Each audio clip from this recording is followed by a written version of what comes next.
Hi, my name is Anthony Buchanan. Welcome to LAE 4416 at Indian River State College with Dr. April Van Camp. This is on the Chapter 7 topic of realistic fiction. The book I'm covering today is Captain Underpants and the Wrath of the Wicked Wedgie Woman. It's the 5th book in the Captain Underpants series by author Dave Pilkey. I believe that's how you pronounce his name. And on the 2000-2009 updated ranks of the top 15 banned and challenged books, this would be book number 12, or at least this series was number 12. And it just happened to be the only book I owned at the time. So, yeah. The general plot of the Captain Underpants series is that there's two boys, Harold and George. They hypnotize their principal, Mr. Crump, with a 3D hypno ring in the first book. And they made the principal their superhero that they draw comics and pretty much goof off in class and not do their work with, called Captain Underpants. And in the stories, they end up trying to get out of trouble and stuff like that through using the 3D hypno ring, and then failing and usually creating villains and stuff like that for Captain Underpants. And then they have to use Captain Underpants to help save them and save the town through, just a snap of the fingers, because that's how he becomes Captain Underpants and switches back. In regards to Susan Patron's claims, I believe that's how you pronounce her name, from the textbook, it's on the list mainly because it's rather unsuited in general for age groups and through the cartoony violence.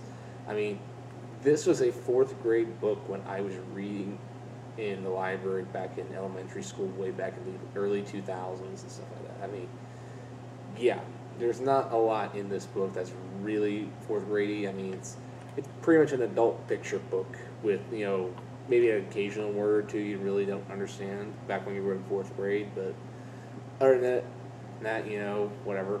But I mean, it's like in chapter 25, as far as the violence goes, it literally becomes a flip-a-rama book where you have a picture here on the left side, the odd number page, and then you just go back and forth, and it creates that action of a comic book, where in this case, I believe it's Harold that's getting punched repeatedly over and over in the face with robotic arms by Captain Underpants. And there's your cartoony violence. In chapter 26, the dialogue and the actual text is really not that good. In chapter 26, it goes, quote, "The giant robots were defeated, but the battle was not over yet. Harold ran back to the treehouse to grab the 3D hypno ring, while George ran back to everything except fabric softener for some more supplies." And it's, again, just pictures, and it's like that much text for one channel for the first page of the chapter. Soon George returned to the center of the town carrying a big cardboard box filled with spray cans. "What are you doing with that?" asked Harold, who just arrived with the 3D hypno ring. "I'm taking this extra strength spray starch someplace where Wedgie Woman won't be able to find it," George shouted rather loudly. "Extra strength spray starch?" cried the wicked Wedgie Woman. "That's just what I need." Her winding hair lashed out at George, stopping him dead in his tracks. The 9 twisting braids each grabbed a can from the box and began spraying them at Captain Underpants.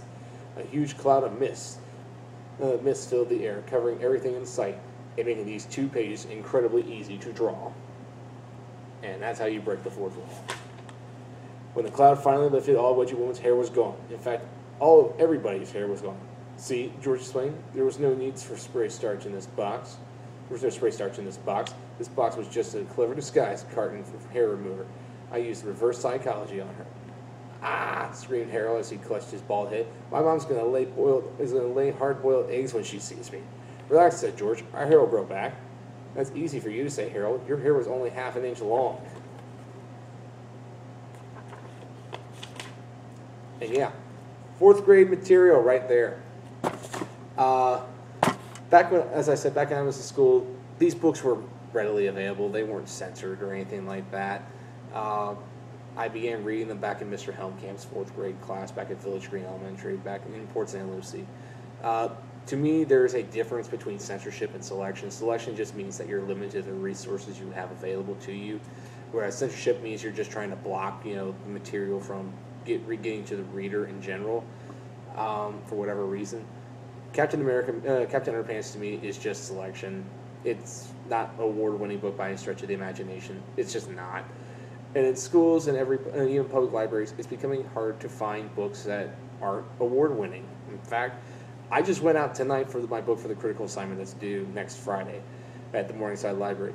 And the only Dr. Seuss book I could find was The Lorax in Spanish. To me, unethical to block.